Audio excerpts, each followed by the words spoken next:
Assalamualaikum warahmatullahi wabarakatuh. Halo semuanya, perkenalkan nama saya Neza Helmaviana dengan NIM 22406006, mahasiswa semester 3 Prodi Tadris Matematika, Fakultas Tarbiyah dan Keguruan, Universitas Islam Sarolangun. Pada video kali ini, saya akan membahas tentang salah satu konsep matematika yang sangat terkenal. Apa kalian tahu apa itu? Nggak tahu ya? Yaitu sejarah teorema Pythagoras. Ini saya buat untuk menyelesaikan mata kuliah atau tugas ujian akhir semester dengan mata kuliah Sejarah Matematika dan dosen pengampu Ibu Camilla Putri Audina, SPD MPD. Kita belajar bersama-sama ya teman-teman. Saksikan video ini sampai akhir. Pertama kita ke latar belakang. Latar belakangnya, matematika sebenarnya tidak muncul secara tiba-tiba. Sejak zaman dulu, manusia sudah membutuhkan perhitungan untuk mengukur tanah, membangun rumah, dan menentukan jarak. Misalnya, ketika orang zaman dulu ingin membuat bangunan yang sudutnya benar-benar lurus, mereka harus memastikan sudutnya tepat 90 derajat agar bangunan itu tidak miring ya teman-teman. Dari kebutuhan praktis seperti inilah berbagai konsep matematika lahir. Salah satunya adalah teorema Pythagoras. Menariknya teorema Pythagoras ini walaupun teorema ini sudah ada sejak ribuan tahun lalu, sampai sekarang masih dipelajari di sekolah dan sering digunakan dalam kehidupan sehari-hari, terutama dalam pengukuran jarak dan bentuk bangunan tersebut. Selanjutnya, kita akan membahas tentang pengertian teorema Pythagoras.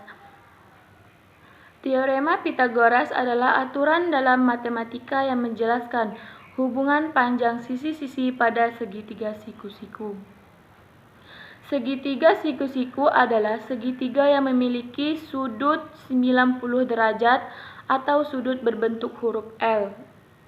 Sebagai contoh sederhananya, kita bisa membayangkan sebuah segitiga yang salah satu sudutnya seperti pojok meja atau sudut sebuah buku tulis. Pada segitiga seperti inilah teorema digunakan untuk mengetahui salah satu sisi jika dua sisi lainnya sudah diketahui. Karena itulah, teorema ini menjadi dasar yang sangat penting dalam cabang ilmu geometri. Yang selanjutnya kita akan membahas tentang tokoh Pythagoras. Teorema ini dinamai dari seseorang tokoh yang bernama Pythagoras. Ia adalah seorang filsuf dan matematikawan dari Yunani kuno yang hidup sekitaran abad ke-6 sebelum Masehi. Pythagoras mendirikan sebuah kelompok belajar yang dikenal sebagai mazhab Pythagoras, yang meyakini bahwa angka memiliki peran penting dalam memahami alam semesta.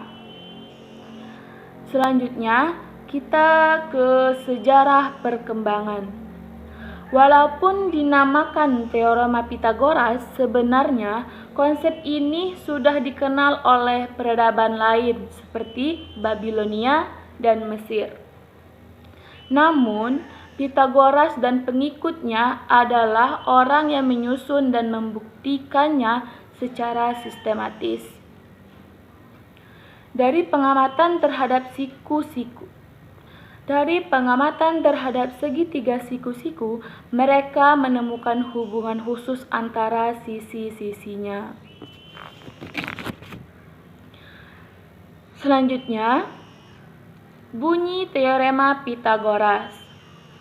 Adapun bunyi teorema Pythagoras, dalam sebuah segitiga siku-siku, kuadrat panjang sisi miring sama dengan jumlah kuadrat panjang kedua sisi lainnya. Artinya, jika kita memiliki segitiga siku-siku, maka sisi yang berhadapan dengan sudut 90 derajat atau yang disebut sisi miring, panjangnya selalu berhubungan dengan dua sisi lainnya. Secara matematis, teorema ini ditulis dengan rumus A kuadrat ditambah B kuadrat sama dengan C kuadrat. Baik, ke judul lain yaitu penjelasan simbol. Pada rumus tersebut, huruf A dan B merupakan sisi-sisi yang membentuk sudut siku-siku. Sedangkan C adalah sisi miring atau hipotenusa. Rumus ini digunakan untuk mencari panjang salah satu jika dua sisi lainnya sudah diketahui. Baik, kita ke contoh perhitungan. Sebagai contoh, kita diketahui panjang sisi A adalah 6 cm dan sisi B adalah 8 cm. Maka kita bisa mencari panjang sisi C dengan cara 6 kuadrat sama dengan 36 dan kuadrat 8 sama dengan 64. Jika dijumlahkan hasilnya adalah 100. Akar dari 100 adalah 10. Sehingga panjang sisi miring atau sisi C adalah 10 cm. Bagaimana? Ini contoh yang sangat mudah dipahami. Baik, selanjutnya kita ke contoh dalam kehidupan sehari-hari. Teorema Pythagoras sangat sering digunakan dalam kehidupan sehari-hari, meskipun kita tidak selalu menyadarinya. Misalnya, sebuah tangga akan digunakan untuk mencapai jendela yang berada pada ketinggian tertentu. Jarak kaki tangga ke tembok sudah ditentukan agar tangga tidak terlalu curam. Misalnya, beberapa meter dari tembok, dengan mengetahui jarak kaki tangga ke tembok dan tinggi jendela, kita dapat menghitung panjang tangga yang dibutuhkan menggunakan teorema Pythagoras. Dengan cara ini, tangga yang digunakan akan aman dan sesuai.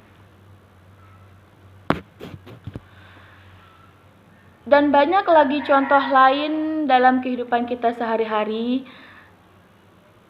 Dan juga Pythagoras digunakan saat mengukur jarak terpendek. Misalnya, seorang ingin mengetahui jarak lurus dua titik yang terletak tidak sejajar, seperti jarak dari sudut lapangan ke titik tertentu di dalam lapangan.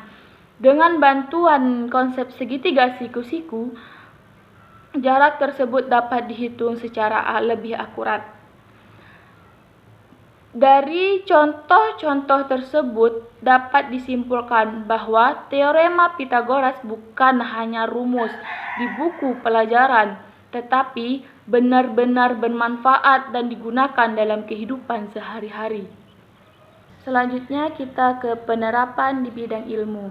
Selain digunakan dalam kehidupan sehari-hari, teorema Pythagoras juga berperan penting dalam berbagai bidang ilmu seperti teknik, konstruksi, ilmu komputer, fisika, dan navigasi. Hal ini menunjukkan bahwa satu rumus sederhana bisa memiliki dampak yang sangat luas. Selanjutnya, kehubungan dengan materi SMP dan SMA. Teorema Pythagoras memiliki hubungan yang sangat kuat dengan materi matematika di jenjang SMP dan SMA. Di tingkat SMP, teorema ini biasanya diperkenal melalui segitiga siku-siku. Sedangkan di tingkat SMA, teorema Pitagoras digunakan lebih luas dan menjadi dasar berbagai materi lanjutan. Misalnya, dalam geometri analitik, untuk mencari jarak 1-2 titik pada bidang koordinat. Selain itu, teorema ini juga memiliki dasar dalam trigonometri, seperti saat mencari nilai sinus, kosinus, dan tangen pada segitiga siku-siku. Selanjutnya kita ke pentingnya teorema Pitagoras. Teorema Pitagoras sangat penting karena mudah dipahami, sering digunakan, dan menjadi dasar bagi banyak konsep matematika lainnya. Teorema ini membuktikan bahwa matematika bukan hanya tentang angka, tetapi juga tentang pemecahan masalah. Ingatkan itu, teman-teman. Baik, tidak menyangka ya, video kita sudah sampai kesimpulan saja. Baik, kesimpulannya, berdasarkan pemahaman yang telah disampaikan, dapat disimpulkan bahwa teorema Pitagoras merupakan salah satu konsep matematika dasar yang sangat penting dan berpengaruh sehingga saat ini. Teorema tidak hanya membahas hubungan panjang sisi pada sudut siku-siku, tetapi juga menjadi fondasi bagi banyak materi matematika lanjutan. Walaupun teorema ini dikenal melalui nama Pitagoras, sebenarnya konsep dasarnya telah digunakan oleh berbagai peradaban kuno. Namun, Pitagoras dan para pengikutnya lah yang menyusun dan membuktikannya secara sistematis sehingga dapat dipelajari secara ilmiah hingga sekarang. Selain itu, teorema Pitagoras terbukti memiliki penerapan yang sangat luas, mulai dari pendidikan, konstruksi bangunan, teknik, hingga teknologi modern. Hal ini menunjukkan bahwa matematika bukan sekedar kumpulan rumus, melainkan alat penting untuk memecahkan masalah dalam kehidupan nyata. Dengar tuh, bukan sekedar kumpulan rumus. Dengan memahami sejarah, pengertian, serta penerapan teorema Pitagoras, kita dapat melihat bahwa matematika sebenarnya sangat dekat dengan kehidupan manusia. Banyak aktivitas sehari-hari yang tanpa disadari melibatkan konsep matematika, termasuk teorema Pitagoras ini. Melalui pembahasan ini, diharapkan kita tidak hanya menghafal rumus, tetapi juga memahami makna dan kegunaan dari konsep yang dipelajari. Dengan begitu, belajar matematika dapat menjadi lebih bermakna dan bermanfaat. Demikian pemaparan yang dapat saya sampaikan mengenai sejarah teorema Pitagoras. Apabila terdapat kekurangan, saya mohon maaf. Terima kasih atas perhatiannya. Wassalamualaikum warahmatullahi wabarakatuh. Dadah. Sudah berakhir.